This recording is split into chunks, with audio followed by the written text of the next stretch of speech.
Le petit pain rassis avait les propriétés aérodynamiques d'une petite brique difforme.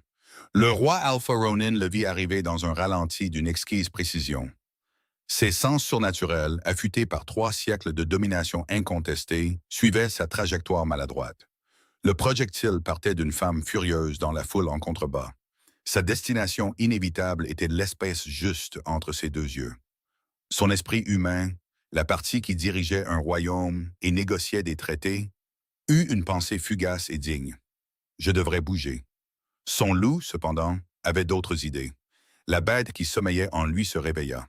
Celle dont on parlait à voix basse dans des légendes stérifiées. Celle qui pouvait raser une forêt d'un seul rugissement. Elle jeta un coup d'œil à la femme qui lançait des viennoiseries avec la fureur vertueuse d'une déesse mineure. Et elle tomba éperdument amoureuse. « Elle nous apporte un tribut !» hurla le loup dans son esprit. Sa queue battait un rythme frénétique contre ses côtes. Une reine guerrière qui pourvoit aux besoins de son alpha. Elle est magnifique. N'esquive pas le glucide béni.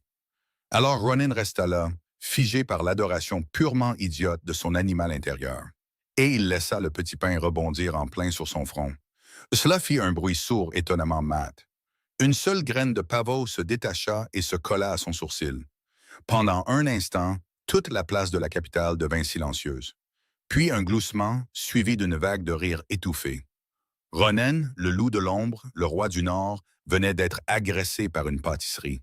Sa dignité, une forteresse soigneusement construite de silence maussade et de regards imposants, s'effondra en poussière. Intérieurement, son loup faisait des saltos arrière. Elle nous a marqués devant toute la meute. Quelle déclaration audacieuse! Nous devons l'accepter immédiatement. Descendons et frottons notre museau contre elle. Nous ne ferons rien de tel. Ronin projeta en retour sa voix mentale. Un grognement bas et dangereux qui avait fait uriner dans leurs pantalons des alphas de moindre envergure. Son loup ne fit que remuer la queue plus fort. Mais elle sent la colère vertueuse et la levure. C'est l'odeur de notre avenir. Ronin pressa ses doigts sur sa tempe, là où le pain avait frappé. Il sentait déjà sa peau commencer à bleuir. En bas, la femme avait les mains sur les hanches. Ses cheveux étaient un enchevêtrement sauvage de mèches brunes. Son visage était maculé de saleté. Ses yeux brillaient d'un feu qui n'avait rien à voir avec des capacités surnaturelles, mais tout à voir avec une irritation pure et simple. Elle ne riait pas. Elle le foudroyait du regard, comme si elle était déçue que le pain ne l'ait pas frappé plus fort. « Et autre chose, Votre Majesté, » cria-t-elle. Sa voix porta à travers la place désormais silencieuse. Ces taxes sur le grain rendent le pain inaccessible pour ceux-là même qui récoltent le blé. « C'est fondamentalement injuste, » ronronna son loup. C'était un son grave et vibrant au fond de sa poitrine. Un son habituellement réservé aux moments de contentement profond, comme après une chasse réussie ou pendant une longue sieste au soleil. Il toussa pour le couvrir. Un son rauque comme un aboiement qui n'avait rien de royal. Les tarifs royaux sont fixés par le Conseil sur la base de siècles de précédents. Réussit-il à crier d'en haut, la voix tendue? Il essayait de paraître impérieux et dédaigneux. Il atterrit quelque part entre constipé et surpris. « Écoute sa voix, » roucoula son loup. « Elle résonne de la vérité de la pierre des montagnes. Donnons-lui tout le grain. Donnons-lui le trésor. Donnons-lui notre jouet à mâcher préféré. » « Nous n'avons pas de jouet à mâcher, » pensa Ronin, exaspéré. « Nous pourrions lui en trouver un. » À ses côtés, son bêta Kale se pencha. Kale le servait depuis 50 ans. Il avait l'expression perpétuellement épuisée d'un homme qui en avait bien trop vu. « Mon roi, » murmura-t-il, sa voix empreinte d'un sarcasme familier et lasse. « Allez-vous bien? » C'était un petit pain particulièrement agressif. Dois-je faire arrêter le boulanger par la garde royale? « Non, Kale, » gronda Ronin. Il sentait ses yeux commencer à briller d'or. Un signe infaillible que son loup était proche de la surface. Il serra les poings, forçant l'ambre humain à reprendre le dessus. « Occupe-toi juste de la foule. »« Et la femme ?» demanda Kale, une lueur d'amusement dans ses yeux fatigués. Celle qui a apparemment déclaré la guerre par viennoiserie interposée. « C'est une citoyenne qui exprime un grief, » dit Ronan avec raideur. Le mensonge avait un goût de cendre dans sa bouche. Ce qu'il voulait dire, c'était « C'est ma compagne, et mon loup est en train de planifier notre mariage, et j'ai peut-être besoin d'aller m'allonger pendant 1 heure. Veille à ce que sa pétition soit déposée par les voies habituelles. » Kale s'inclina, un geste qui réussissait à être à la fois respectueux et profondément moqueur. À vos ordres, Votre Majesté, je veillerai à déposer la pétition de la dame qui a le bras d'une catapulte et l'âme d'une révolutionnaire. D'autres descriptions? Ronan lui lança un regard à faire tourner le lait. Contente-toi de le faire, Cale. Alors que Cale s'éloignait pour disperser la foule, Ronan s'autorisa un dernier regard vers la femme. Elle se disputait encore avec un garde, pointant un doigt sur sa plaque de poitrine. Elle était magnifique. Elle était exaspérante. Elle était, selon l'idiot baveux qu'était son loup intérieur, sa destinée. La graine de pavot sur son sourcil le démangeait. Il résista à l'envie de se gratter. Les rois ne se grattent pas, ils endurent. Mais alors qu'il se tournait pour se retirer dans la pierre froide de son palais, son loup envoya une dernière pensée plaintive. « Pouvons-nous au moins garder le pain? » Renin retourna d'un pas rapide dans sa salle du trône, les lourdes portes se refermant derrière lui dans un grand bruit. Il marcha à grands pas vers la fenêtre, ignorant les regards inquiets des courtisans qui s'écartaient de son chemin. Il était le roi Alpha. Sa lignée était la plus ancienne, son pouvoir absolu. Il avait défié des meutes de renégats, négocié avec d'anciennes fées, et même supporté les tentatives de sa mère de le marier à chaque fille alpha disponible du territoire. Pourtant, il venait d'être complètement défait par une humaine d'1,62 m, avec un article de petit déjeuner bien visé. C'était objectivement un désastre. Ren épousseta ses mains, un geste de finalité. Le garde, un jeune loup dont les yeux étaient encore écarquillés par le choc d'avoir vu le roi se faire bombarder, détala finalement avec sa pétition griffonnée à la hâte. « Et assurez-vous qu'il la lise vraiment » cria-t-elle derrière lui. Sa meilleure amie, Ara, apparut à ses côtés, lui tendant une outre d'eau. « Ren, je t'aime comme une sœur, mais un de ces jours, tu vas te faire jeter au cachot pour agression avec un glucide mortel. » C'était un pain rassis, Ara. Pas un trébuchet, marmonna Ren en buvant une longue gorgée. Et tu as vu son visage? Il est resté là comme une statue. Une grande statue maussade et ridiculement bien habillée. Son monologue intérieur, un compagnon constant bien plus sarcastique qu'elle n'osait jamais l'être à voix haute, intervint. Une statue qui paie probablement ses bottes plus cher que ce que tout mon village gagne en un an. Bien sûr qu'il ne se soucie pas des taxes sur le grain. Il avait l'air plus surpris qu'en colère, nota Ara, la tête penchée. Et tu as entendu cette quinte de tout bizarre? On aurait dit un ours qui s'étouffe avec une ruche. Il s'est probablement étouffé avec sa propre suffisance, grogna Ren en balayant du regard la foule qui se dispersait. La plupart des gens s'enfuyaient, ne voulant pas être associés à la femme qui avait attaqué le roi. Quelques-uns lui firent des signes de tête furtifs et approbateurs. C'était suffisant. Il le fallait. La sécheresse entrait dans son 3e mois. La rivière qui alimentait leur village de Chênay n'était plus qu'un filet boueux. Les puits étaient bas et les réserves du roi, d'immenses stocks d'eau et de graines conservés dans la montagne derrière le palais, restaient scellés. La tradition, disait-il, pour les urgences seulement. Ren avait envie de crier. Qu'est-ce qu'il croyait que c'était exactement? Un inconvénient mineur. Les anciens de Chênay commençaient à rationner l'eau pour les enfants. Ce n'était pas un inconvénient. C'était une crise. Et le roi, avec ses bannières de suie et ses tuniques parfaitement taillées, se tenait sur son balcon et avait l'air maussade. C'était sa principale description de poste. Pour autant, qu'elle puisse en juger. Ce soir-là, la nouvelle arriva par le réseau de commérage non officiel du village, qui était plus rapide et plus fiable que les propres messagers du roi. Pétition refusée, les mains de Ren se serrèrent en poing. « Pour quel motif ?» demanda-t-elle au vieil Hemlock, qu'il avait appris de son cousin qui travaillait dans les cuisines du palais. Le Conseil des Anciens, cracha Hemlock, un jet de jus de tabac près d'un pétunia flétri, a déclaré que les réserves ne peuvent être ouvertes qu'en cas de guerre ou d'hiver de désolation. Une simple sécheresse, disent-ils, ne répond pas aux critères des lois anciennes. Une simple sécheresse? La voix de Ren était dangereusement calme. Dites ça à Maris, dont la fille a de la fièvre et ne peut pas être correctement rafraîchie. Dites ça à la famille Fletcher, dont le puits s'est asséché ce matin même. Elle regarda les visages inquiets de ses compagnons villageois rassemblés sur la place poussiéreuse. Le désespoir avait un goût fin et âcre dans l'air. La colère était un charbon ardent dans son estomac. Très bien. Si le roi et son conseil guindé n'agissaient pas, elle le ferait, Le lendemain, elle organisa la manifestation. Ce n'était pas une foule avec des fourches. C'était des mères tenant des seaux d'eau vides. C'était des fermiers avec des jeunes arbres flétris. C'était Wren, debout sur une caisse, la voix rauque mais claire. Nous ne mendions pas la charité, cria-t-elle, sa voix résonnant sur les murs du palais. Nous exigeons ce qui est juste. L'eau de cette montagne appartient à la terre, pas à un conseil de vieux loups poussiéreux qui n'ont pas connu un seul jour de soif de leur vie. Elle était à mi-chemin d'un argument particulièrement enflammé sur l'allocation des ressources quand il apparut. Le roi Alpha, il n'est pas venu sur le balcon cette fois. Il est sorti par les portes principales, flanqué de Calais et d'une douzaine de ses gardes d'élite. La foule se tut, l'air chargé de tension.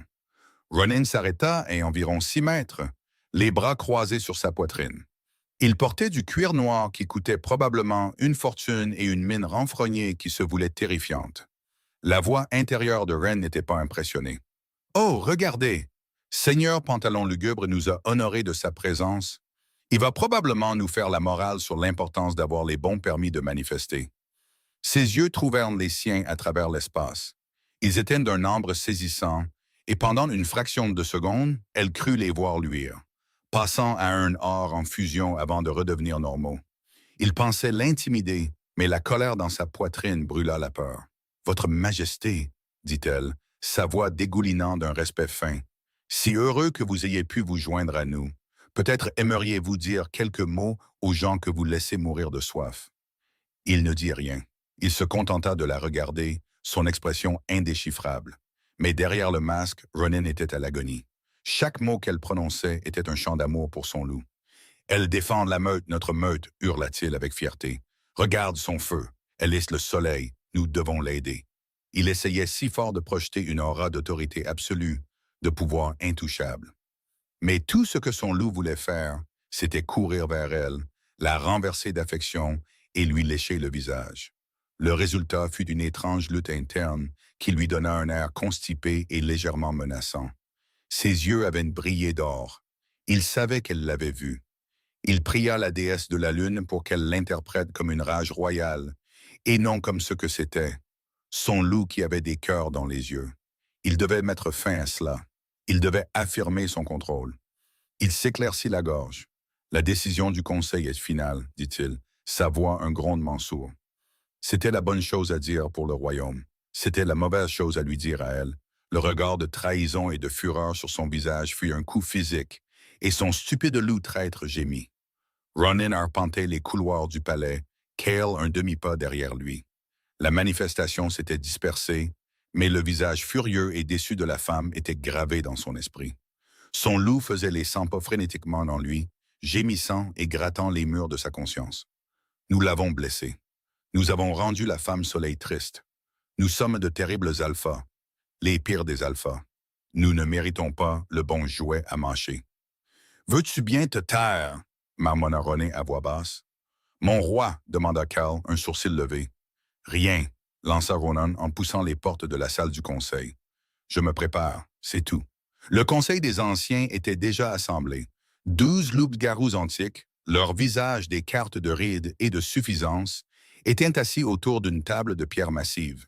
Ils étaient l'incarnation vivante de la bureaucratie, les gardiens de traditions si anciennes que personne ne se souvenait pourquoi elles existaient. À leur tête siégeait l'ancien Tiberius, dont la fourrure était argentée depuis un siècle et dont les opinions s'étaient fossilisées peu de temps après. « Roi Alpha Ronin, » dit Tiberius, sa voix comme des pierres qui grincent l'une contre l'autre. « Nous espérons que vous avez réglé la perturbation. »« J'ai réitéré la décision du conseil, » dit Ronan en prenant place en bout de table. Sa chaise était plus grande et plus ornée, mais aujourd'hui, elle ressemblait à une cage. « Bien, » acquiesça Tiberius. « Les lois anciennes sont claires, les réserves sont sacro-saintes. Les ouvrir pour une simple sécheresse créerait un dangereux précédent. » « Le peuple souffre, » déclara Ronin en gardant une voix égale. « Qu'il prîne pour la pluie, » renifla une autre ancienne, Lyra. « La déesse de la lune pourvoit aux besoins des fidèles. » Ronin résista à l'envie de souligner que la déesse de la lune n'avait pas fourni une goutte en 3 mois et semblait plus intéressée par la mécanique céleste que par l'hydratation terrestre. Un grognement sourd gronda dans la poitrine de Ronnie avant qu'il ne puisse l'arrêter. Ce n'était pas fort, mais dans la chambre silencieuse, c'était un coup de tonnerre. Toutes les têtes se tournaient envers lui. Tiberius plissa les yeux. Ils refusent Joe à notre peuple, gronda son loup. Ils restent assis sur leurs fesses poussiéreuses et laissent la meute mourir de faim. Nous devrions... Ronin força le loup à se taire, ravalant le grognement avec un effort qui lui fit mal à la mâchoire. « Pardonnez-moi, dit-il, sa voix dangereusement douce. Une pensée égarée. » Tiberius le regarda un instant de trop, puis continua. « Le fait est que la décision est prise. Les réserves restent scellées. » Ronin se détesta de ne rien dire de plus. Il détestait l'air suffisant sur le visage de Tiberius. Mais le Conseil détenait les clés, au sens propre comme au sens figuré. Les lois anciennes étaient liées par la magie. Ils ne pouvaient pas ouvrir les réserves sans leur consentement unanime, et ils préféreraient tomber en poussière plutôt que d'enfreindre une règle. Il était le roi Alpha, mais il était piégé par les traditions mêmes qui lui donnaient son pouvoir. Il quitta la réunion en se sentant vidé. Cale l'attendait dans le couloir. « Ça s'est bien passé, » dit le bêta, son ton d'une sécheresse absolue. « Vous avez réussi à vous aliéner votre peuple et à renforcer le pouvoir des fossiles du Conseil. Tout ça en l'espace de 10 minutes. Un nouveau record, je crois. »« Ce n'est pas drôle, Cale, » grogna Ronin. « Non, ce n'est pas drôle, » convint Cale, son expression devenant sérieuse. « Il vous coince, Ronin. Tiberius utilise cela pour consolider son propre pouvoir. » « Je sais. » Ronin passa une main dans ses cheveux. « Et cette femme, Ren, elle pense que je suis un tyran. »« Eh bien, » dit Cal, choisissant ses mots avec soin, « de son point de vue, vous êtes resté là, l'air menaçant, tout en disant à tout son village d'aller se déshydrater. L'image n'est pas géniale. » Le loup de Ronin gémit de nouveau, un son pathétique. « Elle pense que nous sommes un monstre. » Le propre cœur de Ronan se tordit. Il avait une réputation à défendre, un royaume à diriger, un conseil à gérer. Mais tout ce à quoi il pouvait penser, c'était le feu dans ses yeux et comment il avait été celui qui l'avait éteint. Il avait fait le choix politiquement nécessaire, le choix d'un roi, et cela ressemblait exactement à une trahison. Il était censé être son compagnon. Il était censé la protéger. Au lieu de cela, il était devenu le méchant de son histoire. Et le pire, c'est qu'il ne pouvait même pas lui en vouloir de le détester. Ren contemplait la terre poussiéreuse et craquelée de la parcelle de sa famille. Les plantes de tomates n'étaient que des squelettes flétris. Le sol était comme du béton. Refusé. Le mot résonnait dans sa tête, un battement de tambour sourd et lancinant de l'échec. Elle avait affronté le roi Alpha et elle avait perdu. Chennai était livrée à elle-même. Et maintenant, demanda doucement Ara, assise à côté d'elle sur les marches du porche. On prie pour la pluie? Ren ne répondit pas pendant un long moment. Elle traça une fissure dans la marche en bois avec son doigt. Prier? Elle l'avait fait. Espérer, c'était un luxe qu'il ne pouvait pas se permettre. La colère lui avait valu un refus public. Le désespoir n'était qu'une mort lente. Non, elle avait besoin d'autre chose. Elle avait besoin d'un plan. Son esprit, qui fournissait habituellement un flot incessant de commentaires sarcastiques, se tut. Il commença à s'agiter, à relier des bribes d'informations désespérées. Les vieilles histoires que son grand-père racontait sur le bois des murmures. La façon dont la brume s'accrochait toujours à la base du pic du Croc-Gris, même les jours les plus chauds. Les schémas à moitié terminés et jetés qu'elle avait vus dans les archives du village. Des plans pour un aqueduc datant d'un siècle, abandonnés parce que la rivière était abondante. « Non, » dit Ren, sa voix calme mais ferme. Elle se leva. « On ne prie pas, on travaille. » Cette nuit-là, elle ne dormit pas. Elle déterra les vieux schémas, soufflant une épaisse couche de poussière sur le parchemin cassant. L'encre était passée, les notes écrites d'une écriture fine. Le plan était ambitieux, à la limite de la folie. Il proposait de construire un canal revêtu de pierre depuis les sources de haute montagne, celles qui alimentaient le bois des murmures, jusqu'au réservoir de Chennai, en passant par la vallée. Il avait été abandonné car jugé trop coûteux, trop exigeant en main-d'œuvre. L'ingénieur d'origine avait été qualifié de rêveur. Ren regarda les plans, et pour la première fois depuis des jours, elle sentit une étincelle d'autre chose que de la colère. Elle sentit une lueur d'espoir furieux et défiant. Le lendemain matin, elle se tenait de nouveau sur la caisse de la place du village. Elle ne criait pas cette fois. Elle brandit le vieux parchemin. Le roi ne nous aidera pas, dit-elle, sa voix portant dans l'air calme du matin. Le conseil ne nous aidera pas, alors nous nous aiderons nous-mêmes. Il y a de l'eau dans les montagnes du Croc-Gris, assez pour nous tous. Les anciens plans nous montrent comment l'obtenir. Elle étala les schémas sur le sol. Ce sera un travail difficile. Ce sera éreintant. Ça pourrait même ne pas marcher. Mais je préfère mourir avec une pelle à la main en essayant de nous sauver que de mourir de soif en attendant qu'un roi remarque que nous existons. Silence au moment. Les villageois se regardèrent les plans, puis le visage déterminé de Ren. C'était une idée folle. C'était impossible. Puis le forgeron, un homme montagne nommé Torven, s'avança. Il ramassa une pelle de rechange appuyée contre un mur. « Mon grand-père a travaillé sur la première tentative, dit-il, sa voix un grondement sourd. Il disait que c'était la chose dont il avait été le plus fier. Je ne laisserai pas son travail être vain. » C'est tout ce qu'il fallut. Un par un, d'autres s'avancèrent. Fermiers, tisserands, charpentiers, maires. Ils prirent des pelles, des pioches, des seaux. Ara sourit, attrapant une pioche presque aussi grande qu'elle. « Tu vas construire une rivière toute seule ?» avait-elle demandé hier. Maintenant, elle regarda Ren et dit « Très bien, allons construire une rivière. » Le travail était brutal, le soleil tapait sur eux. Le sol était rocheux et impitoyable. Ils commencèrent au pied de la montagne, dégageant le chemin, creusant la tranchée initiale. Ren travaillait plus dur que quiconque. Elle creusa jusqu'à ce que ses mains soient à vif et couvertes d'ampoules, puis les enveloppa de chiffons et continua de creuser. Elle transporta des rochers jusqu'à ce que ses muscles hurlent de protestation. Elle était alimentée par une rage froide et dure, et par l'image de la fille malade de Maris. Chaque pelletée de terre était un acte de défi. Chaque rocher qu'elle déplaçait était un vote de défiance envers le roi Alpha. Elle ne construisait pas seulement un aqueduc, elle construisait un monument à son échec. Les jours se fondirent en un cycle de sueur, de saleté et de membres endoloris. Mais la tranchée grandissait lentement, péniblement, elle serpentait à travers la vallée. Il le faisait vraiment.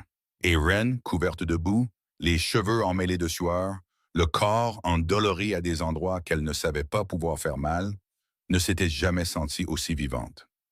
Les ingénieurs royaux de Ronen étaient dans un état de panique silencieuse. L'ingénieur en chef, un loup corpulent nommé Maître Valérias, se tenait devant la carte tactique du roi, le visage pâle. « Votre Majesté », balbutia-t-il, pointant un doigt tremblant vers un endroit à des kilomètres de la capitale. « C'est remarquable. »« Qu'est-ce qui est remarquable, Valérias ?» demanda Ronen, sans lever les yeux de l'accord commercial qu'il examinait. Son loup boudait depuis 3 jours, refusant de faire autre chose que de projeter des sentiments de profonde mélancolie et de rejouer occasionnellement l'incident du lancer de pain comme un souvenir chéri. « Le projet de Chennai, dit Valérias, l'initiative de dérivation de l'eau menée par les civils. » Ronen leva les yeux. « Vous voulez dire le fossé que la femme est en train de creuser? »« Ce n'est pas un fossé, votre majesté, » couina Valérias, offensé au nom de son métier. « C'est un aqueduc à alimentation par gravité, et la pente elle est parfaite. Les renforts structurels qu'ils improvisent avec du bois local sont étonnamment solides. Le débit projeté, il est réellement viable. C'est brillant. Ça fait honte à mes 3 derniers projets municipaux. » Ronen se leva et se dirigea vers la carte. Il regarda la ligne que l'ingénieur avait tracée, montrant la progression du projet de Ren.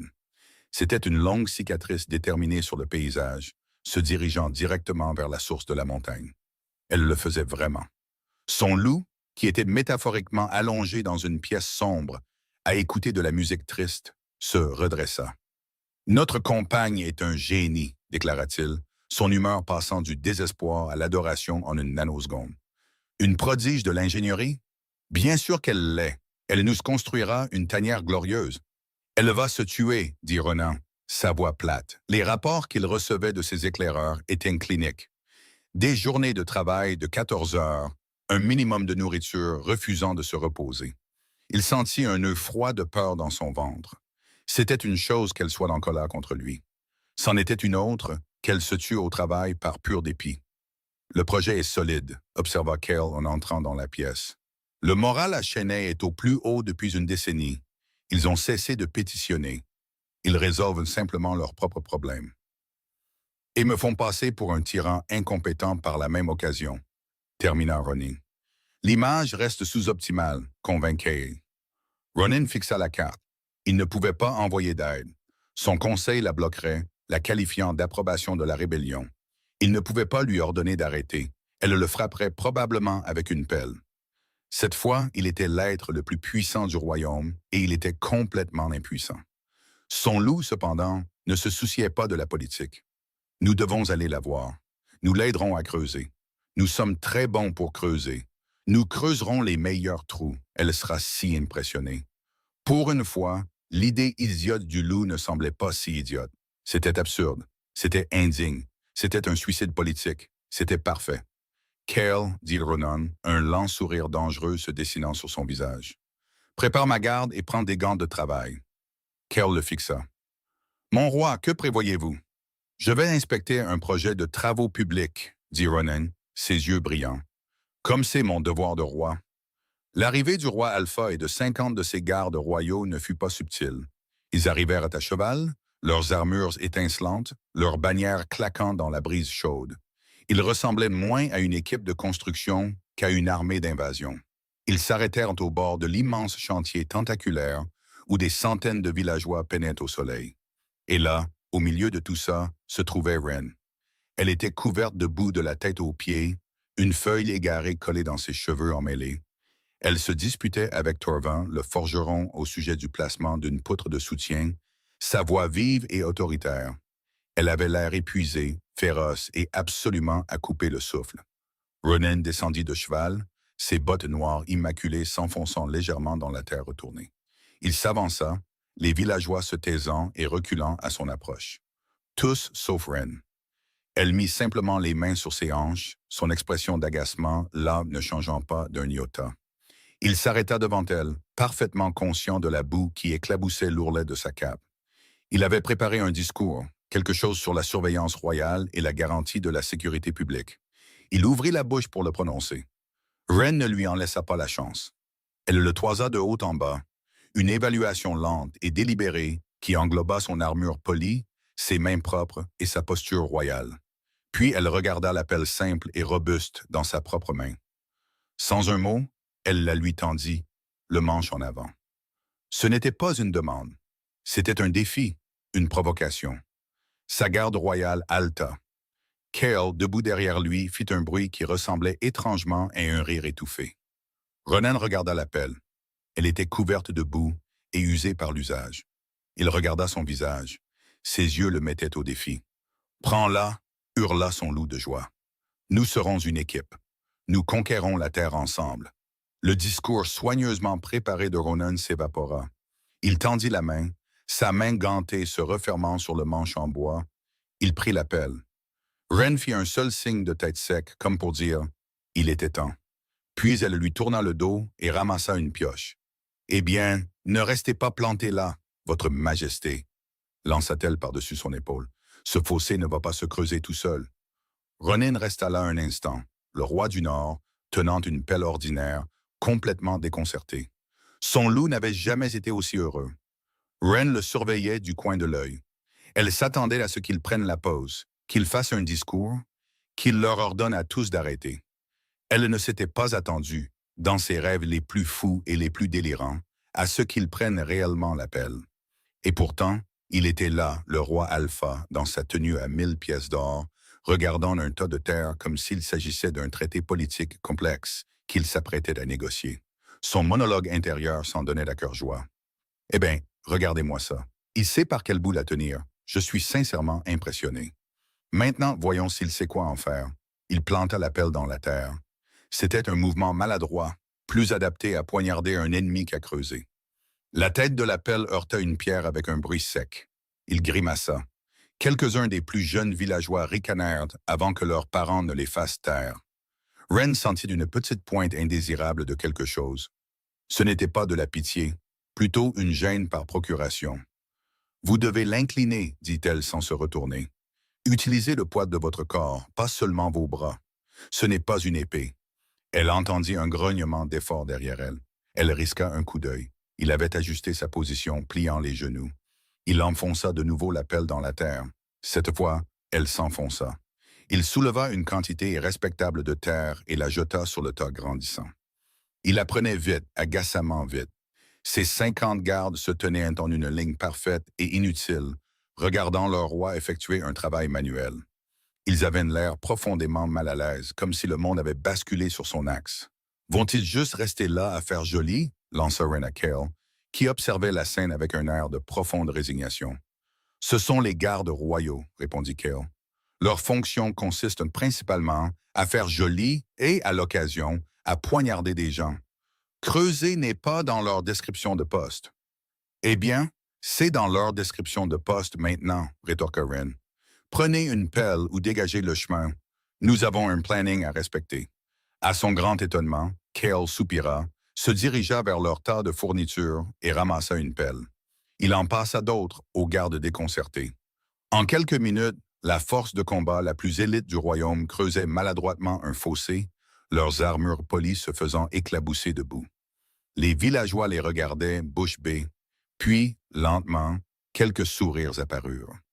La tension qui était arrivée avec le roi commença à se dissiper, remplacée par un sentiment de but commun et surréaliste. Ren retourna à son travail, essayant d'ignorer la très grande, très royale présence qui creusait à quelques mètres d'elle.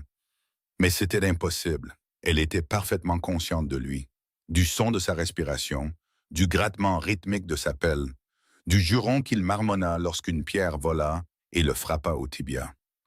À un moment donné, elle luttait pour extraire un gros rocher encastré du chemin de la tranchée.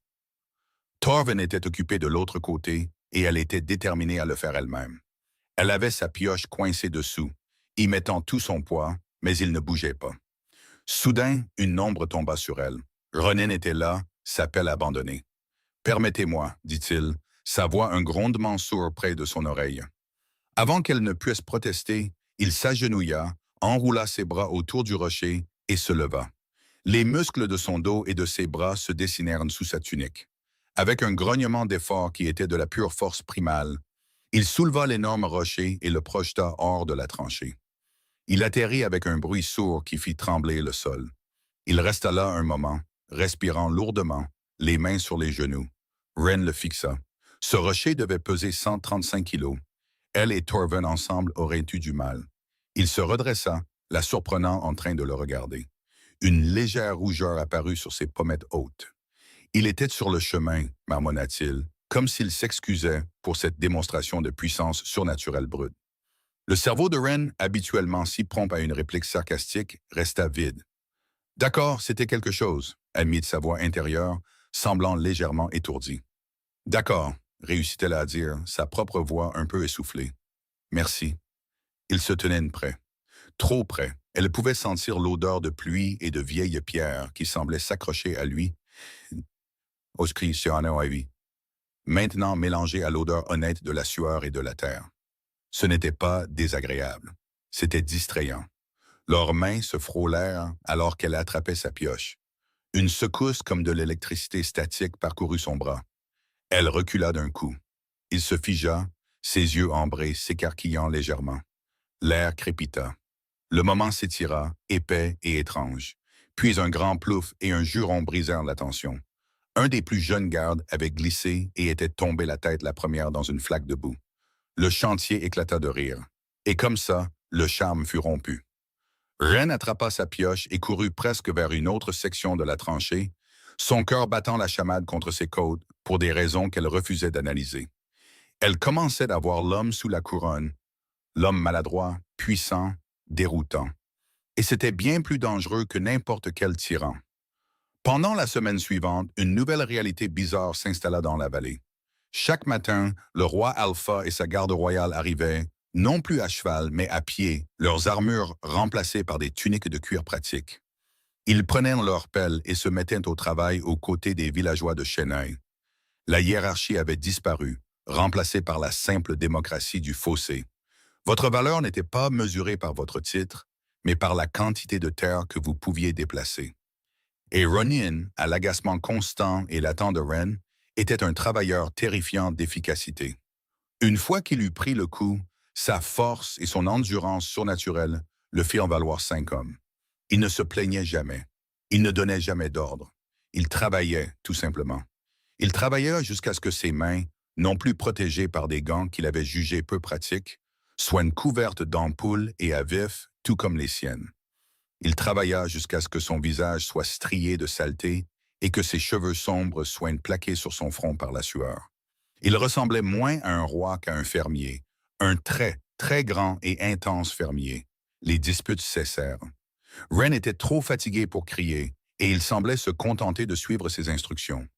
Elle désignait une section de la tranchée qui devait être approfondie, et il hochait la tête et s'y mettait. Elle expliquait une technique de renforcement, et il écoutait avec une intensité concentrée qui était plus déconcertante que n'importe laquelle de ses mines renfrognées précédentes.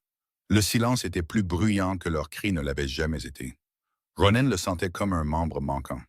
Il s'était habitué à ses répliques enflammées, à la façon dont ses yeux brillaient lorsqu'elle défendait d'un point, à la force pure de sa personnalité. Il l'avait provoqué en partie juste pour voir ça. Maintenant, il n'y avait qu'une compétence silencieuse, et cela l'effrayait plus que n'importe quelle rébellion. Son loup, cependant, était au paradis. Nous construisons notre tanière ensemble, chantait-il chaque fois que lui et Wren travaillaient en tandem pour soulever une lourde pierre. C'est le rituel de cour ultime. Elle teste notre valeur en tant que fournisseur de fossés de qualité supérieure. Nous excellons. Un après-midi, la chaleur était particulièrement oppressante. Tout le monde s'était arrêté pour un bref repos à l'ombre, se passant des outres d'eau. Wren était assise sur un rocher, esquissant une modification du design de la vanne sur un morceau d'ardoise. Ronan s'approcha d'elle avec précaution, lui tendant une outre d'eau. « Vous n'avez rien bu depuis des heures, dit-il. » Sa voix était rauque, fatiguée. Elle leva les yeux, surprise. Elle n'avait même pas réalisé qu'il était là. Elle prit l'outre, ses doigts frôlant les siens, cette même secousse. Cette fois, aucun d'eux ne se retira immédiatement. Ses yeux croisèrent les siens. Ils n'étaient ni royaux ni intimidants. Ils étaient juste fatigués et inquiets, inquiètes pour elle. « Merci, dit-elle, sa voix plus douce qu'elle ne l'avait prévu. Elle but une longue gorgée, l'eau fraîche une bénédiction pour sa gorge desséchée. Il s'assit sur le rocher à côté d'elle, pas trop près, mais pas trop loin non plus. Ils restèrent assis en silence pendant 1 minute, regardant les autres. Les villageois se mêlaient aux gardes, partageant des blagues.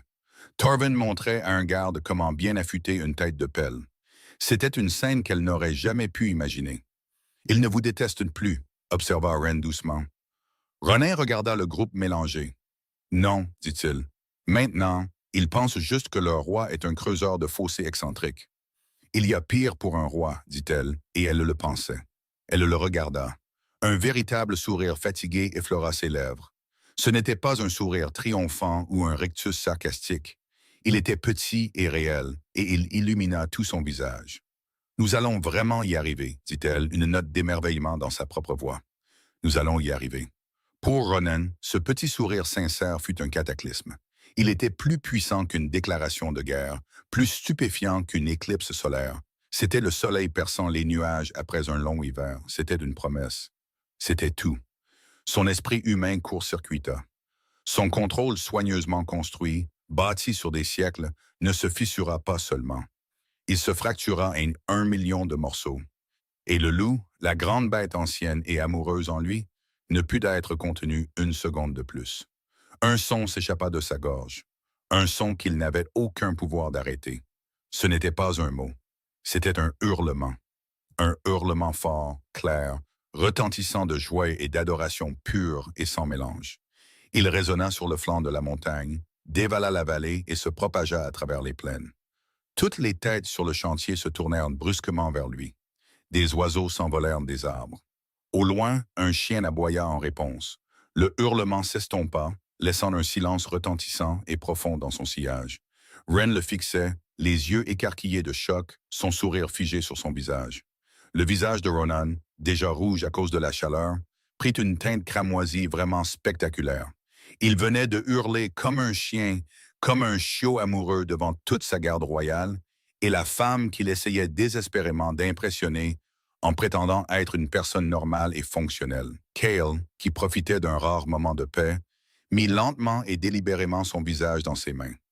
Ronan voulait que la terre s'ouvre et l'avale tout entier.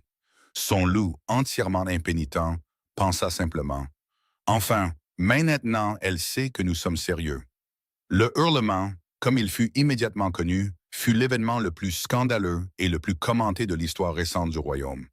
Le réseau de commérage de la meute, une entité terrifiante d'efficacité qui opérait à la vitesse de la pensée et avec la précision d'un bord ivre, s'emballa. À la tombée de la nuit, chaque loup, de l'alpha le plus haut-né au plus humble palefrenier oméga, savait que le roi Alpha avait hurlé sur une roturière humaine en plein jour. Les interprétations variaient énormément.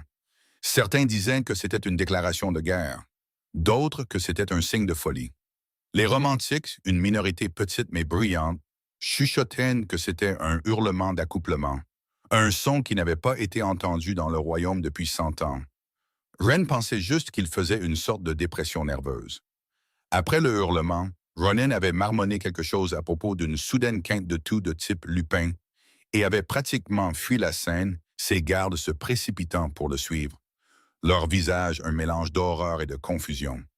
Cale avait simplement jeté à Ren un regard qui transmettait un univers d'excuses et d'épuisement avant de suivre son roi. Maintenant, le chantier bourdonnait. Les gens n'arrêtaient pas de lancer à Ren des regards étranges et spéculatifs. Ara la coinça près des barils d'eau. « D'accord, dit-elle, les yeux écarquillés. Je vais avoir besoin que tu m'expliques ce que c'était. Est-ce que les rois alpha hurlent normalement sur les gens? C'est un truc? Parce que ça avait l'air important. » Il a dit que c'était une toux, dit Ren un peu trop vite.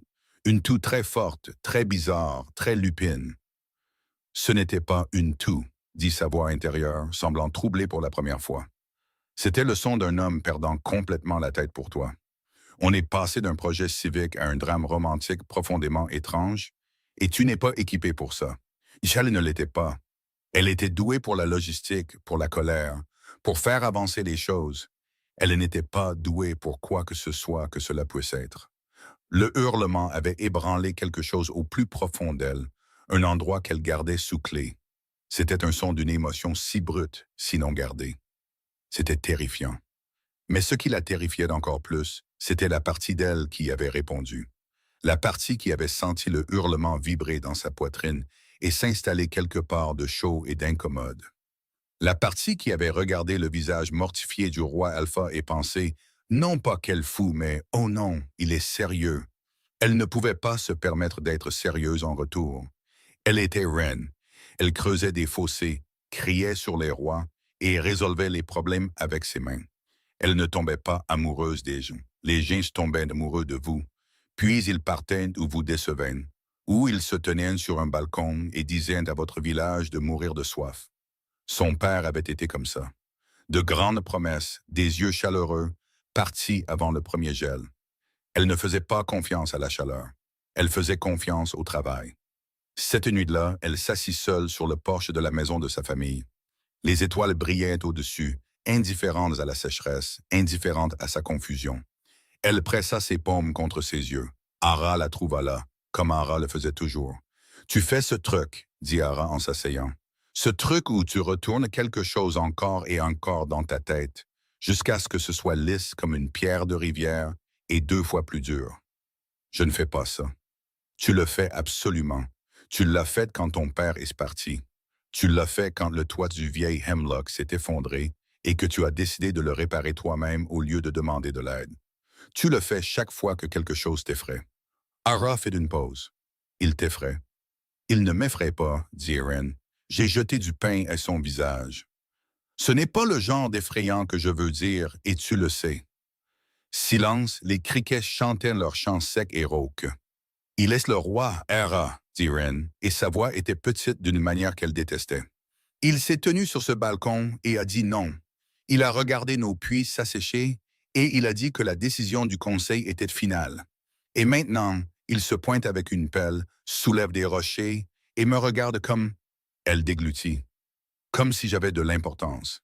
Et je ne peux pas me permettre de le croire, parce que quand ce sera fini, quand l'aqueduc sera terminé et que la crise sera passée, il retournera à son palais et je retournerai à ma parcelle de terre et je me serai laissé espérer. Et l'espoir n'est qu'un mot chic pour se préparer à être dévasté.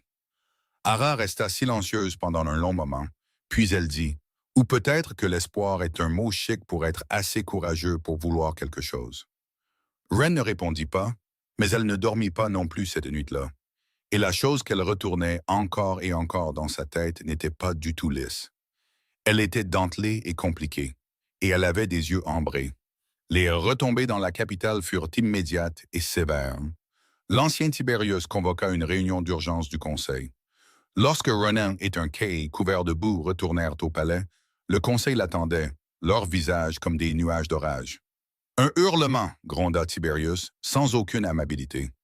En plein jour, sur une roturière couverte de terre. Avez-vous perdu la raison, Ronan? Vous avez déshonoré votre titre. Vous avez tourné ce royaume en ridicule. C'était une vocalisation involontaire, dit faiblement Ronin. Il savait comment ça sonnait. Son loup, suffisant et fier, n'offrit aucune aide. Dis-leur qu'elle est notre compagne. Ils comprendront. Les vocalisations involontaires ne résonnent pas à travers 3 vallées, cria un ancien. Tiberius se leva de son siège, sa crinière argentée hérissée d'autorité. Cette fraternisation cesse maintenant. Il vous est interdit de retourner à ce fossé et nous publierons un décret royal déclarant le projet non sanctionné et illégal. Quiconque continuera à y travailler sera accusé de trahison. La menace flottait dans l'air, froide et absolue. C'était leur coup. Ils n'essayaient pas seulement de le contrôler. Ils essayaient d'écraser Wren et Chenin, pour en faire un exemple. Vous ne pouvez pas, dit Ronnie, sa voix un grognement sourd. Cette fois, c'était intentionnel. Ses yeux virèrent alors. Trahison pour avoir essayé de survivre? La loi est la loi, dit Tiberius, imperturbable.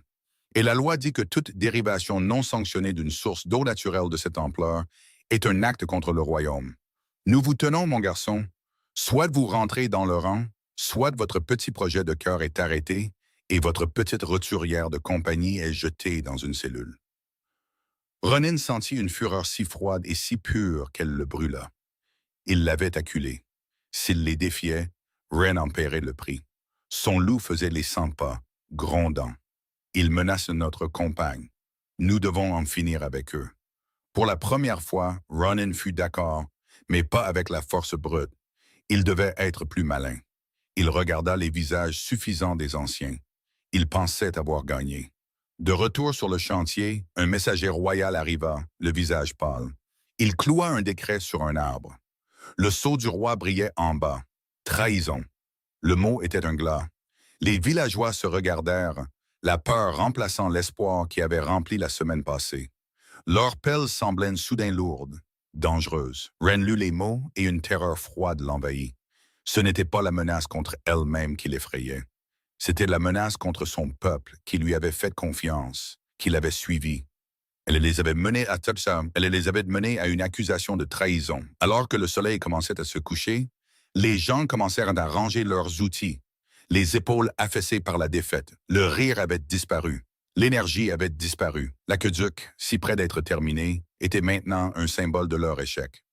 Wren se tenait seule près du canal à moitié fini, regardant son peuple s'éloigner dans le crépuscule. Elle ne pleura pas. Elle était trop vidée pour les larmes. Elle resta juste là, une main posée sur la pierre lisse qu'ils avaient placée ce matin, et sentit le poids de tout cela peser sur sa poitrine comme une pierre tombale. « C'est ce que l'espoir vous apporte, » dit sa voix intérieure. Mais elle était fatiguée maintenant. Pas sarcastique, juste triste. Cette nuit-là, Hera la trouva toujours là, assise dans la tranchée vide, le dos contre le mur qu'ils avaient construit, regardant les étoiles. « Rentre, » dit doucement Hera. « Tu vas attraper froid. »« Je les ai menés ici, » murmura Wren. Chacun d'entre eux, Torvin, Maurice, les enfants Fletcher qui portaient des seaux. Je me suis tenu sur une caisse et je leur ai dit que je les sauverais. Et au lieu de ça, j'ai fait d'eux des criminels. Tu leur as donné quelque chose en quoi croire. La croyance ne tient pas dans un cachot. Hera s'assit dans la tranchée à côté d'elle. Pendant un moment, elles restèrent assises dans la terre, 2 femmes dans le noir. « Que vas-tu faire ?» demanda enfin Hera. Wren secoua la tête. « Je ne sais pas. » Elle fit une pause. « Mais je sais ce que je ne ferai pas. Je ne les laisserai pas être punis pour mon combat. » Le lendemain matin, le chantier était silencieux et vide. L'aqueduc à moitié fini ressemblait à une blessure dans la terre. Le décret royal, austère et officiel, flottait dans la brise. Wren arriva à l'aube, seul, la mâchoire serrée. Si l'accusation de trahison tombait, elle tomberait sur elle et sur elle seule. Il n'entraînerait pas une autre âme dans cette affaire. Elle ramassa sa pelle et commença à creuser. Et puis elle l'entendit. Le grattement d'une autre pelle contre la roche. Sa tête se releva brusquement. Là, plus loin dans la tranchée, à peine visible dans la lumière grise, se trouvait Ronnie. Il portait de nouveau sa simple tunique de cuir, les manches retroussées, creusant à un rythme lent et régulier.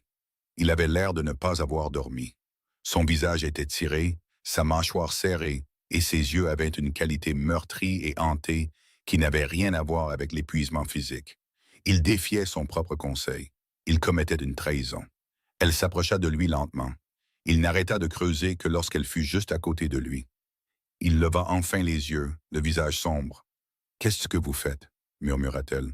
« Ils vont vous jeter dans votre propre cachot. »« Qu'ils essaient, dit-il, sa voix rauque.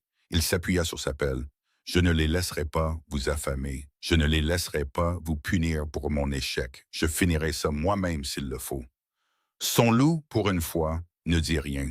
Il resta juste en lui, silencieux et certain, regardant le visage de Ren avec une immobilité ancienne et patiente. Pas de blague, pas de salto arrière, juste un bourdonnement bas et régulier qui disait « C'est ici que nous appartenons ». Ronin avait l'air si complètement seul, si accablé, le poids d'un royaume sur ses épaules, et il était ici, dans un fossé, pour elle, pour son peuple. Ren sentit les murs qu'elle avait construits, ceux qu'elle avait renforcés la nuit dernière dans le noir. Ceux qu'elle construisait depuis que son père était parti quand elle avait 9 ans, trembler. Pas s'effondrer, pas encore, mais trembler, et elle les laissa faire. « Vous aurez besoin d'aide, » dit-elle doucement, Elle se dirigea vers le tas d'outils où sa propre pelle gisait abandonnée. Elle la ramassa. « C'est mon fossé après tout. Mon fossé, mes règles. Et la première règle est que nous finissons ce que nous commençons. » Il la fixa. Une lueur d'incrédulité dans ses yeux.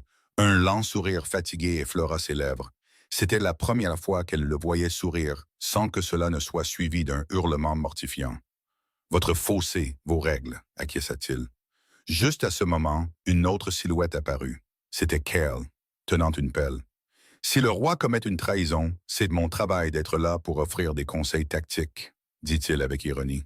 « Et pour lui dire qu'il est un idiot. » Puis un autre, Torven le forgeron, son visage dur comme du granit. Puis Maris. Un par un, les habitants de Chênay sortirent des arbres.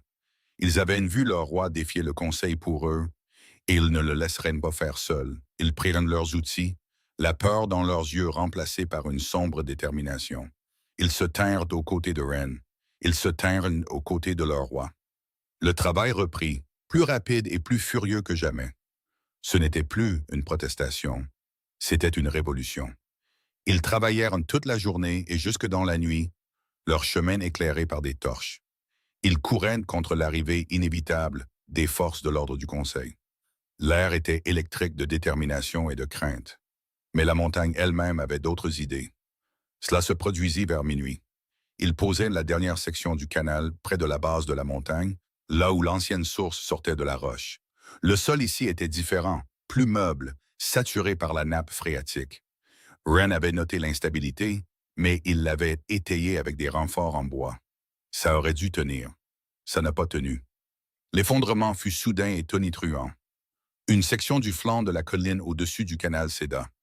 Une cascade de boue et de roches dévala dans la tranchée avec un rugissement de créatures vivantes. Les torches tombèrent et s'éteignirent en sifflant. Des cris déchirèrent l'obscurité.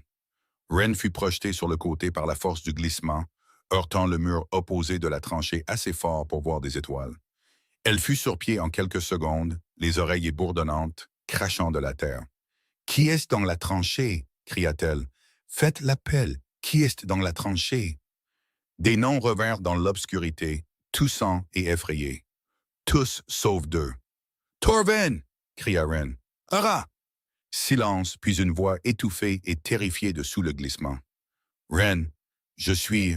Torven est là. Il ne bouge pas. Je ne peux pas. Il y a une poutre sur sa jambe. Je ne peux pas la soulever. » Ara, vivante, piégée. Ren se précipitait déjà vers l'effondrement, griffant les décombres à main nue. D'autres se précipitèrent pour aider, Mais le glissement était massif, un mur tourbillonnant de boue et de pierre. Puis Ronin fut à ses côtés. Non pas à ses côtés, devant elle. Il plongea dans les débris sans hésitation, déchirant les roches et la boue avec une férocité qui n'était plus humaine. Ses yeux brûlaient d'un or solide à la lueur des torches. Son loup était à la surface maintenant. Pas amoureux, pas comique, désespéré, primal. Ici, la voix d'Ara venait de quelque part au fond du glissement. « S'il vous plaît, dépêchez-vous. Il ne respire pas bien. » Ronin les trouva. Ara était recroquevillée dans une poche d'espace créée par une poutre tombée, protégée du pire de l'effondrement. Torvin gisait à côté d'elle, inconscient, une énorme poutre épinglant sa jambe droite à un angle terrible. Ronin enroula ses mains autour de la poutre. C'était du chêne de 30 centimètres d'épaisseur, enfoui sous des centaines de kilos de décombres. Il tira. La poutre gémit mais ne bougea pas. Il reprit sa prise, planta ses pieds et tira de nouveau de toutes ses forces. Un son s'échappa de sa poitrine. Pas un hurlement cette fois, mais quelque chose de plus ancien et de plus brut. Le son d'un loup défendant sa meute. La poutre bougea. Torvin cria, ce qui signifiait qu'il était conscient, ce qui signifiait qu'il était vivant.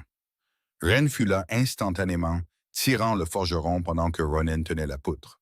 Ara sortit en rampant après. Ronin relâcha la poutre et elle s'écrasa avec une finalité qui fit trembler le sol. Il se tenait chancelant dans les décombres, les mains déchirées et saignantes, la poitrine haletante. Torvin était conscient mais gris de douleur. Sa jambe droite était gravement cassée, l'os clairement brisé sous le genou. Maris, qui avait quelques compétences en herbes médicinales, était à ses côtés en quelques secondes, le visage sombre. « Il a besoin d'un vrai guérisseur, » dit Maris, la voix tendue. « Et il ne marchera pas sur cette jambe pendant des mois, peut-être plus jamais de la même manière. » Les mots tombèrent comme des pierres. Torvin, l'homme montagne, le premier à avoir pris une pelle, regarda sa jambe mutilée puis Ren. La douleur dans ses yeux était terrible, mais elle n'était pas seulement physique. « N'osez pas arrêter, » râla-t-il en attrapant le poignet de Ren. « N'osez pas arrêter à cause de moi. Mon grand-père ne me le pardonnerait jamais. » Ren ne pouvait pas parler. Elle s'agenouilla à côté de lui, tenant sa main massive dans les siennes. Et pour la première fois depuis que tout cela avait commencé, elle pleura. Pas bruyamment, juste des larmes silencieuses traçant des sillons dans la boue de son visage. Ronin se tenait à l'écart, observant. Ses mains saignaient encore. Son loup était silencieux et immobile en lui. L'euphorie s'était complètement dissipée. Il dit simplement, doucement, « Aide-les. » Il s'agenouilla de l'autre côté de Torvin. « Je veillerai à ce que vous receviez les meilleurs guérisseurs du royaume, » dit-il, sa voix ferme. « C'est ma promesse sur mon sang. » Torvin regarda le roi, couvert de boue, saignant, épuisé, et hocha la tête. « Je vous crois, » dit-il simplement. C'était le plus grand compliment que Ronin ait jamais reçu. Ils transportèrent Torvin sur une civière improvisée. L'ambiance était sobre, secouée. Certains villageois regardaient la section effondrée, le travail encore à faire, et le désespoir s'insinua de nouveau dans leurs yeux. Mais Ren se leva. Elle s'essuya le visage avec le dos de sa main, étalant les traces de larmes dans la boue. Sa voix, quand elle parla, était rauque mais inébranlable. « Nous dégageons l'effondrement, dit-elle. Nous reconstruisons les renforts et nous finissons.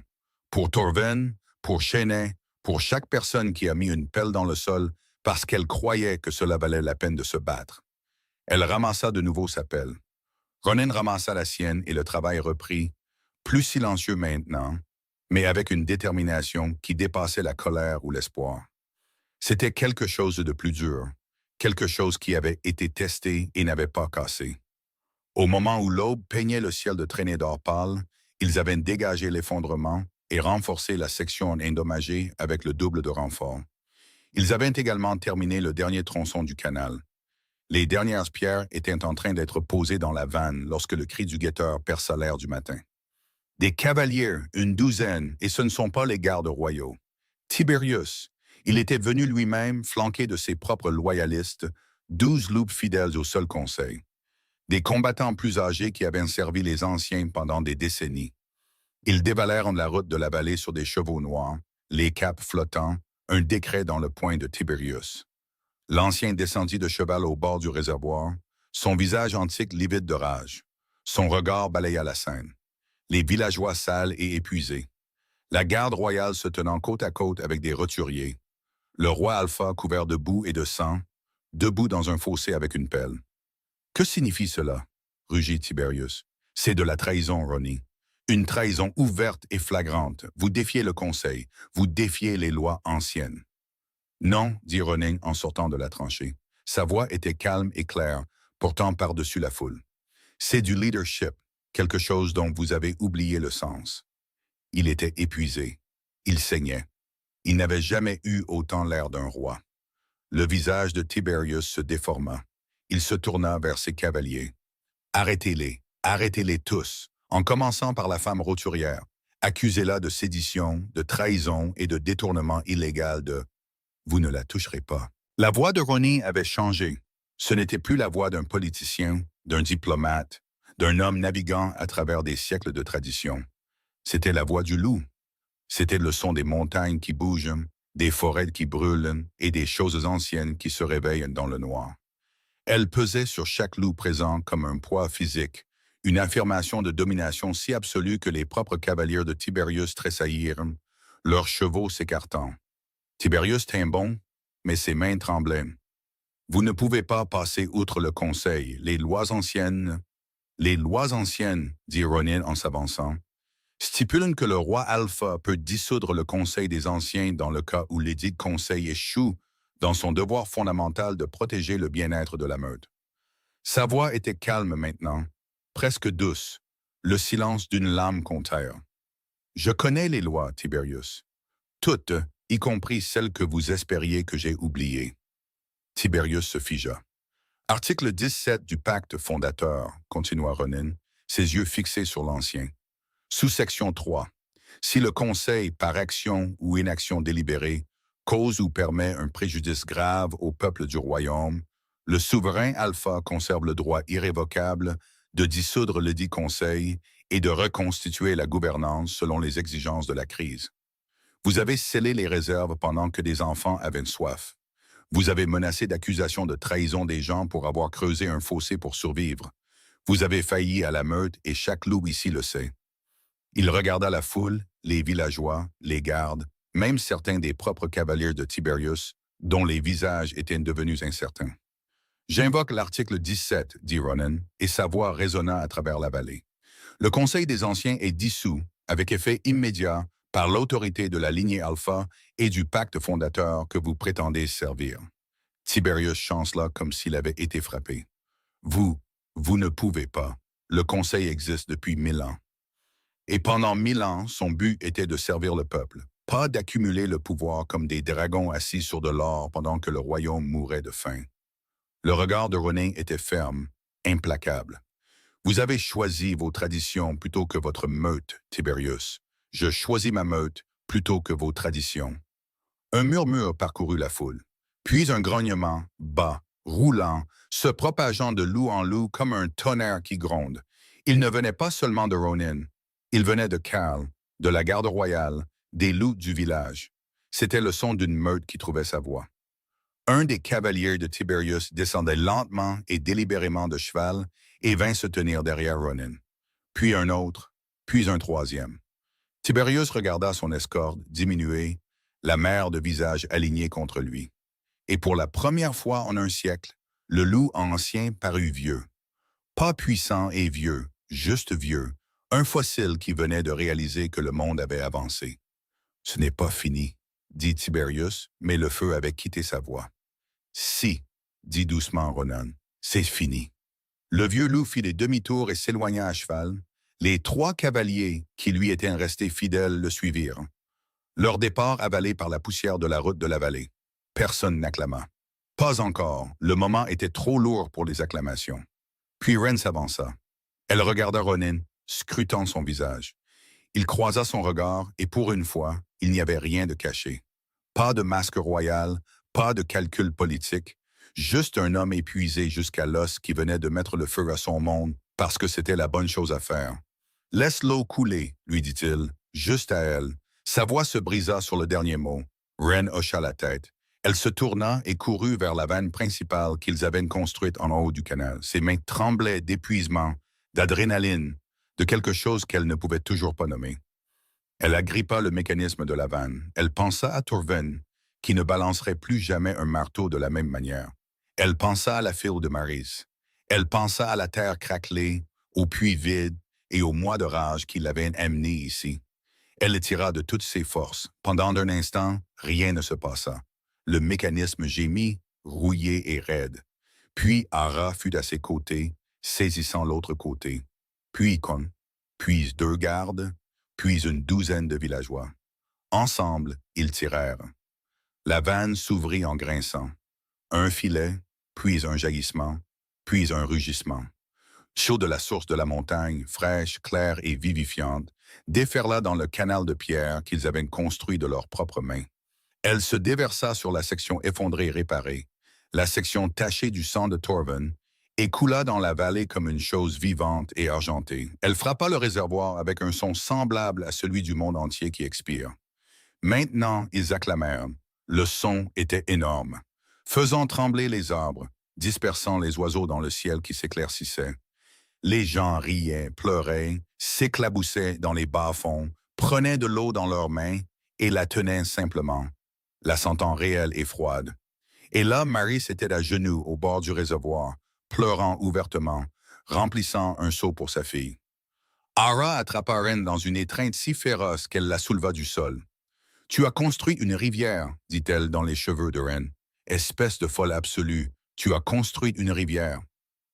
Ren riait et pleurait en même temps, ce qui était une terrible combinaison qui produisait un son ressemblant à celui d'une ouaille en détresse. Mais elle s'en fichait. Puis la foule sembla s'écarter. Ou peut-être qu'elle cessa simplement de voir qui que ce soit d'autre, parce que Ronin était là. La lumière des torches et l'aube naissante éclairaient son visage, le rendant mi-or, mi-ombre. Ses mains étaient encore déchirées et saignantes. Il y avait une entaille sur sa tempe due à l'effondrement qu'il n'avait pas pris la peine de soigner. Ses yeux brillaient de quelque chose qui n'était pas le regard de son loup. C'était juste lui. « Ren », commença-t-il, sa voix rauque d'émotion.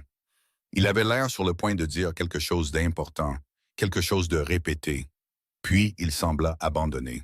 « Mon loup », dit-il, un sourire ironique et plein d'autodérision sur son visage.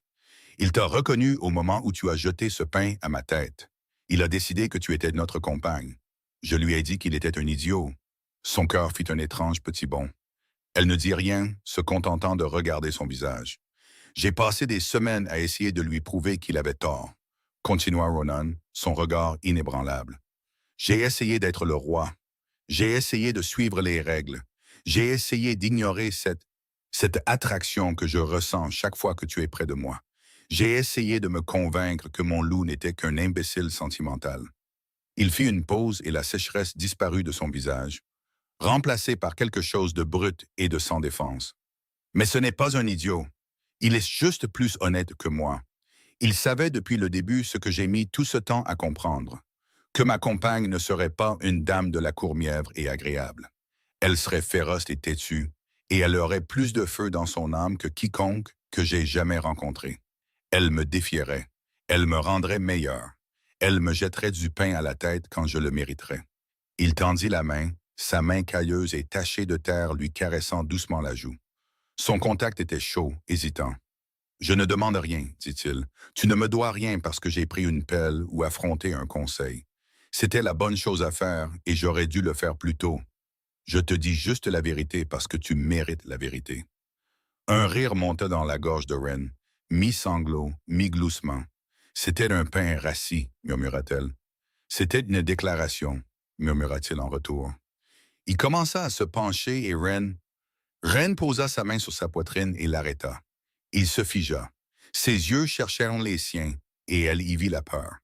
La peur soudaine et terrible qu'il ait tout mal interprétée, que le fossé, l'appel et le hurlement n'aient rien signifié. « Attends, dit-elle. » Sa voix était ferme, même si son cœur essayait de lui briser les côtes de l'intérieur. « J'ai besoin que tu m'écoutes d'abord. » Il attendit. Il ne retira pas sa main de sa joue, mais il n'insista pas. « J'ai passé toute ma vie à réparer des choses, dit Ren. Des toilettes, des puits assez, Les espoirs brisés des gens. Je répare les choses parce que c'est ce que je peux contrôler. Je ne peux pas contrôler si les gens restent. Je ne peux pas contrôler si les promesses signifient quelque chose. Elle déglutit. Mon père a fait beaucoup de promesses. Il avait des yeux chaleureux, lui aussi. Il est parti avant le premier gel et n'est jamais revenu. Le pouce de Ronan s'immobilisa sur sa pommette. Son expression changea. Pas de pitié, pas de culpabilité. Quelque chose de plus profond, de la reconnaissance. J'ai terriblement peur de toi, dit Ren. Et cet aveu lui coûta plus que n'importe quel petit pain, plus que n'importe quel discours sur une caisse. Pas parce que tu es le roi, parce que tu es apparu dans mon fossé et que tu es resté. Et tu m'as donné envie de croire que les gens peuvent faire ça. Et si je me laisse croire ça et que tu retournes à ton palais et que tu redeviens l'homme sur le balcon, sa voix se brisa. Je n'y survivrai pas. Pas parce que je suis faible, parce que j'aurais été stupide et c'est pire. Le silence entre eux était la chose la plus honnête qu'aucun d'eux n'ait jamais partagée. Ronan prit une inspiration. Puis, lentement, délibérément, il retira sa main de son visage. Il fit un pas en arrière et s'agenouilla. Pas une génuflexion courtoise, pas une gracieuse prosternation. Il s'agenouilla dans la boue, ses mains abîmées sur ses cuisses, et la regarda. Le roi Alpha à genoux devant tout le monde. « Je ne suis pas ton père, dit-il. » Sa voix était rauque, dépouillée de tout sauf de la vérité. « Je suis un homme qui s'est tenu sur un balcon et qui t'a fait défaut. Et je porterai ça pour le reste de ma vie. Je n'ai pas un bilan parfait. J'ai une ecchymose en forme de pain, un conseil que je viens de dissoudre et un loup qui compose des sonnets sur la façon dont tu tiens une pelle. » Un rire humide lui échappa, mais je ne retourne pas sur le balcon. Si je dois dormir dans ce fossé pour le reste de mes jours pour le prouver, je le ferai. Ce n'est pas une promesse que je serai parfait, c'est une promesse que je resterai. Et si jamais j'oublie ce qui compte, tu as ma pleine permission de me frapper avec un autre petit pain. Un frais, si tu veux. J'ai entendu dire qu'ils sont aérodynamiquement supérieurs. Ren le regarda. Le roi dans la boue, faisant de terribles blagues avec du sang sur les mains et de l'espoir dans les yeux. Ces murs ne s'effondreront pas. Ce n'était pas comme ça que ça marchait. Pas pour les gens comme Ren. Ils se desserrèrent. Ils développèrent une porte. Et elle, terrifiée, furieuse, et pleine d'un sentiment qu'elle commençait à peine à se permettre de nommer, l'ouvrit. Elle se pencha, l'attrapa par le devant de sa tunique sale et le remit sur pied avec une force qui les surprit tous les deux. « Lève-toi, dit-elle. Les rois ne s'agenouillent pas dans les fossés. »« Celui-ci, dit-il. Apparemment. » Elle l'embrassa. Ce n'était ni doux ni hésitant. C'était le baiser d'une femme qui avait pris une décision et qui allait s'y tenir avec la même férocité qu'elle mettait dans tout le reste. C'était un peu désespéré et très boueux, et ça avait le goût de la poussière, des larmes et du début de quelque chose qui l'effrayait à moitié. Ronan fit un bruit contre sa bouche qui était à la fois soulagement et incrédulité. Et puis ses bras l'entourèrent, la serrant contre lui, et il l'embrassa en retour avec 3 siècles de solitude et un loup qui explosait intérieurement de joie. La foule qui avait retenu son souffle collectif éclata. L'acclamation cette fois était différente, plus chaleureuse, plus sauvage, pleine de l'énergie étourdissante de gens qui venaient d'assister à quelque chose de rare, de réel et de légèrement ridicule. Cale, observant de loin, s'autorisa un petit sourire fatigué. Ronan se recula, son front reposant contre le sien. Il tremblait légèrement. « Mon loup veut hurler en ce moment, murmura-t-il. Je le retiens de toutes mes forces. »« Si tu hurles, dit Ren, je te pousse dans le réservoir. »« C'est juste. Je suis sérieuse. »« Je sais. » Il l'embrassa de nouveau, plus doucement cette fois, plus lentement, et son loup, dans une démonstration de maîtrise de soi sans précédent, réussit à exprimer sa joie par un ronronnement très fort qui vibra à travers eux deux. Les suites ne furent pas rapides. Elles ne furent pas propres, et ce ne fut pas un conte de fées. La jambe de Torvin guérit, mais elle guérit mal. Les meilleurs guérisseurs du royaume, envoyés par Ronan quelques heures après sa promesse, sauvèrent le membre. Mais le forgeron qui avait manié un marteau comme un dieu marcherait avec une claudication pour le reste de sa vie. Le jour où il se tint de nouveau debout, s'appuyant sur une canne qu'il avait sculptée pour lui, il regarda l'aqueduc et dit « Ça en valait la peine. » Mais Ren vit la façon dont sa main tremblait sur la canne, et elle porta ce poids en silence, une pierre dans sa poitrine qui ne se dissolvait jamais complètement. La dissolution du conseil provoqua des ondes de choc dans tout le royaume. Tout le monde n'était pas reconnaissant. Les vieilles familles nobles qui avaient bénéficié de siècles de favoritisme des anciens résistèrent. Il y eut des semaines tendues de négociations, de menaces et une tentative de coup d'État si mal planifiée que Cale la décrivit comme une insulte au concept même de trahison. Ronin navigua tout cela avec une patience que Ren ne lui connaissait pas. Un nouveau conseil fut formé, composé non pas de vieux nobles poussiéreux, mais de dirigeants pratiques et éprouvés de tous les territoires, forgerons, fermiers, ingénieurs. Torvin, assis avec sa mauvaise jambe posée sur un coussin, reçut une place d'honneur et à sa tête, nommée par le roi, se trouvait Ren. « Vous ne pouvez pas être sérieux, dit-elle quand il le lui annonça, debout dans la salle du conseil qui sentait encore les opinions fossilisées de Tiberius. Je suis une agricultrice qui jette du pain.